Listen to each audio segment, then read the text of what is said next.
Esa pregunta me hizo pensar bastante, pero en principio lo que creo es que en un estricto sentido la democracia consiste en la construcción de valores a partir de una voluntad colectiva que se expresa a partir de voluntades individuales. Y en ese sentido, la unidad más básica de esta expresión colectiva es el voto, que es el que refleja esas voluntades individuales.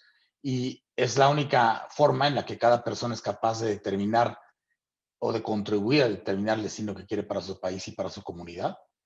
Y en este sentido, participar de esta decisión y de esta voluntad colectiva, reconociendo un principio básico, que es el respeto a los resultados y a la orientación de la mayoría de esta colectividad.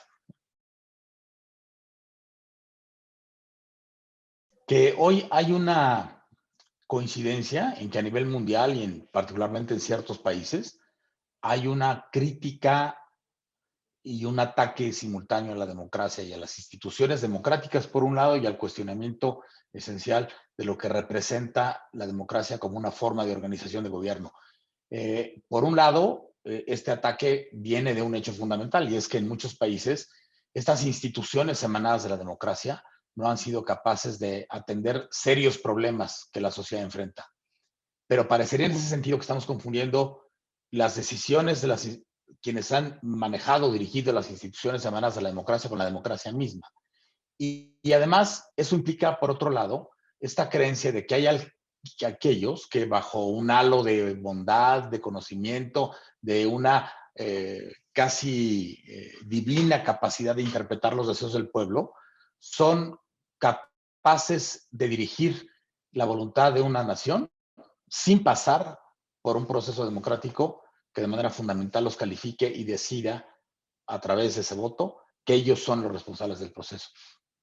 Y en ese sentido lo que creo es que a estos miles de jóvenes que van a empezar a participar en el proceso electoral, millones, que ellos tienen la oportunidad y al mismo tiempo la enorme responsabilidad de no caer en estos juicios polarizados, en estos juicios simplistas sobre los principios democráticos, y tampoco caer en la argumentación simplista de que aquellos que pretenden que a partir de juicios sumarios, de polarización o de extremos sin corroboración pueden conducir la decisión de las personas.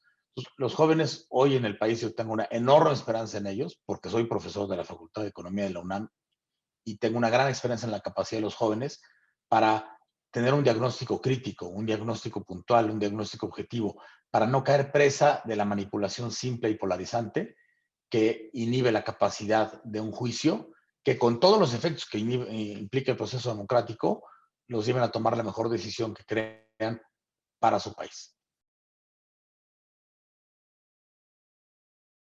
El tema de la información, de las fuentes de información, es un tema complejo y también bajo ataque. Hoy se parte, pareciera, de una premisa también simplificada, decir, los medios tradicionales fueron manipulados, manipularon las decisiones de las personas y por lo tanto hay que descartarlos. Hay innegables casos en que los medios tradicionales o los mecanismos tradicionales de información falsearon información o generaron procedimientos que condujeron información en un sentido que no era el más objetivo o el más puntual. Sin embargo, son estos grandes medios los que mayor sentido de responsabilidad y de rendición de cuentas tienen. Y en ese sentido, la utilización de estos medios formales como un mecanismo de acceso a información a través de procesos que te permitan contrastar versiones y encontrar datos duros objetivos es fundamental. Porque hoy hay esta tentación de decir, no, yo no acudo a los portales de los medios porque pueden estar manipulados, pero acudo a un portal de no sé quién, que creó no sé cuándo, con no sé qué intereses, que difunden información sin ningún tipo de responsabilidad social o periodística respecto de la veracidad con que acuden esos datos. La información en cualquier materia debe de ser obtenida de fuentes diversas, debe ser contrastada, debe ser analizada con sentido crítico y creo que debe responder a una premisa fundamental del análisis, y es que todos los problemas complejos, particularmente los problemas que enfrenta un país como México, no son sencillos y por lo tanto, casi como regla de dedo, todas las noticias, las informaciones, las opiniones que simplifican los problemas a alguien es el malo y alguien es el bueno, alguien tiene la razón y el otro miente, son por definición equivocados. La realidad que vive nuestro país es muy compleja y por lo tanto requiere información compleja para analizarla y un juicio crítico. Y hay un dicho muy recurrente que debería ser casi mantra en este momento, y es que todos tenemos derecho a nuestra propia opinión, pero no a nuestros propios datos. Y la información dura es algo que puede ayudarnos a modelar y a construir y a darle validez a la información a la cual acudimos para evitar estos sesgos de análisis de información que llevan a procesar la información de manera incorrecta. Mi área académica de especialidad es la economía conductual y los dos temas de conducta. Y uno de los sesgos conductuales más importantes y que más afectan la capacidad de decisión de las personas es algo que se conoce como sesgo de confirmación.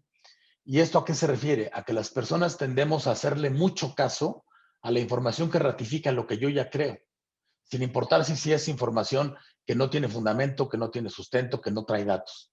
Y por el contrario, de manera casi automática rechazo la información que contradice algo que ya creo, sin importar qué tan fundamentada, qué tan dura, qué tan bien estructurada esté.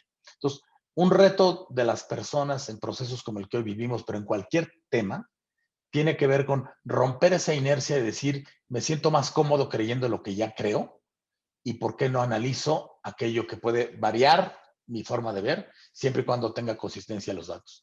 Porque además es importante romper esta idea, que suena un poco antidemocrática, decir es que todas las opiniones valen lo mismo. No, las opiniones, como dice el clásico, hasta en los perros hay razas, hasta en las combis hay rutas. Hay opiniones fundadas, estructuradas con datos, y hay opiniones sin ningún tipo de fundamentación. Ninguna de las dos pesa igual y por lo tanto ninguna debiera valer lo mismo en términos del análisis que hago sobre los problemas de los que tengo que decir en un proceso electoral. La historia de la humanidad muestra que cuando una fracción, un político, un movimiento asumen el poder, sin importar la bondad, la legitimidad de su origen, la tentación autoritaria de ese grupo, ese movimiento, esa persona, es enorme. Con o sin buenas intenciones, esta tentación autoritaria es avasalladora y es inevitable en la historia de la humanidad. Los únicos contrapesos que existen para que políticos, movimientos, grupos tengan un freno es la existencia de procesos electorales conducidos de manera autónoma. Y por esencia, un proceso electoral autónomo requiere una autoridad autónoma, una autoridad que no sea sujeta del chantaje, que no sea sujeta de los ataques, que no sea sujeta, como desafortunadamente ocurrió en México, a la posibilidad de revanchas en los siguientes periodos electorales que castiguen la percepción de que no actuaron en concordancia con una visión de quien resultó ganador o no. Y en ese sentido, la posibilidad de tener una autoridad autónoma, que no es que sea infalible, que no es que sea absolutamente pura, pero por lo menos garantiza un contrapeso para evitar que un proceso sea viciado y que manipule la información, el proceso mismo o el resultado, o genere vicios que muevan en un sentido inadecuado la expresión de la voluntad de las personas a través de su voto. Y es por eso que es fundamental una autoridad autónoma fuerte, una autoridad electoral sólida, que pueda ser cuestionada en un carril legítimo, pero que no pueda ser cuestionada sin sustento, simplemente con el afán de no reconocer las propias pérdidas en los procesos electorales.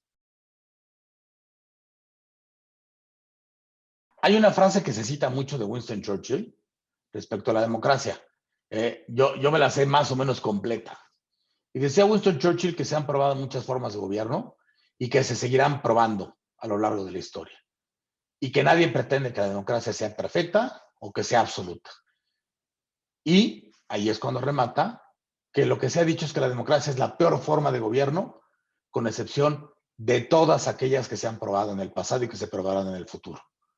Lo que sí sabemos es que todas las formas del gobierno que no tienen un componente democrático, que no tienen un componente que considere una participación legítima de la sociedad para expresar en lo fundamental sus decisiones de quién los va a representar y cuál es el destino general que pretenden para la nación, invariablemente conducen a procesos autoritarios que, por las razones que antes comenté, invariablemente devienen en un proceso que coarta las libertades de las personas, primero de ciertos grupos, pero en general de toda la sociedad, y que invariablemente en la historia de la humanidad termina por minar la justicia política, la justicia económica, y acaba por crear condiciones más deplorables que aquellas que esencialmente y de manera inicial pretendía combatir. Entonces, no hay ninguna forma de gobierno, con todas las imperfecciones, que sea más adecuada que la democracia para que las personas podamos tomar el control, en cierto sentido, sobre el futuro de nuestro país.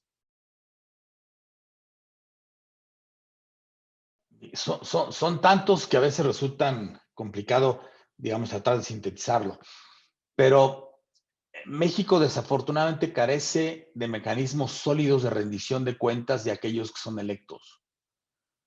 En el papel existen muchos mecanismos, pero hay muy pocos mecanismos puntuales, reales y objetivos que permitan que los ciudadanos llamen a cuentas a aquellos que fueron electos y que o no cumplieron aquello que señalaron que iban a hacer, que en sí es una falta al proceso democrático, porque bajo esa premisa te eligieron.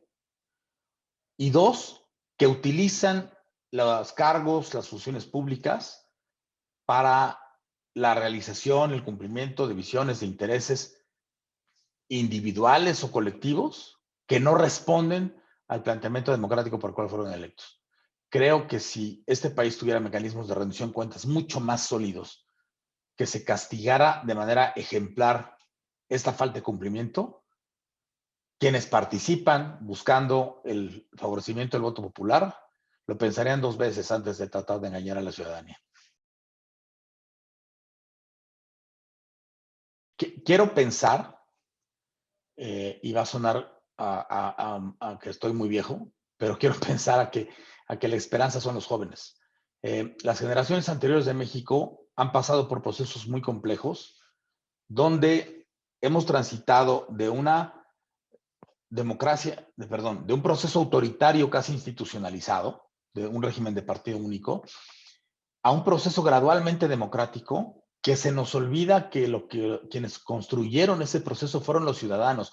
No fue una graciosa concesión ni del régimen, ni de los partidos, ni de las personas, ni de los políticos. Fue una construcción y una lucha permanente de la ciudadanía para ir construyendo esos espacios. Pero hemos permitido que los políticos de cualquier color vayan destruyendo la capacidad de generar valor para la sociedad a partir de los procesos democráticos. Y hemos caído en el juego de la polarización y de la escalificación y de pensar siempre que en esto de la política hay buenos y malos. Lo que hay son seres humanos expresando voluntades, visiones, en algunos casos con una visión que puede ser más o menos dañina para un país, o a mi juicio pueden ser más o menos dañina. Y mi esperanza es que los jóvenes, que ya vivieron todos los colores del abanico político y que ya se dieron cuenta que todos tienen aciertos y todos tienen enormes fallas, reconozcan la importancia de utilizar su mecanismo de voto y participación ciudadana como una moneda de cambio real para exigir que quienes acceden a cargos de elección popular construyan y fortalezcan instituciones que contribuyan al bienestar del país y de la ciudadanía.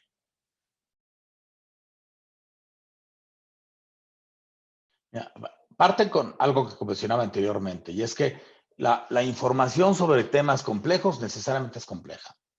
La sobresimplificación invariablemente va a producir una posibilidad mayor de manipulación y casi la certeza absoluta de que lo que recibes información es incorrecto. Si a un problema tan complejo como el de la pobreza en México lo quieres resolver o plantear a partir del encabezado de una nota en Facebook, claramente esa información va a ser imprecisa, incorrecta y seguramente sesgada. Dos, cuando es información que claramente intenta identificar un culpable y una víctima, un bueno y un malo, tratándose otra vez de problemas sociales complejos, no hay ni malos ni buenos, ni negros ni blancos. Hay una enorme cantidad de grises y otra vez hay problemas complejos. Y como en casi todo, cuando un argumento es demasiado simplificado, es porque oculta muchas cosas detrás, con o sin intención mala de por medio. Porque los seres humanos preferimos casi siempre información que se me presenta de forma muy digerida y muy simple.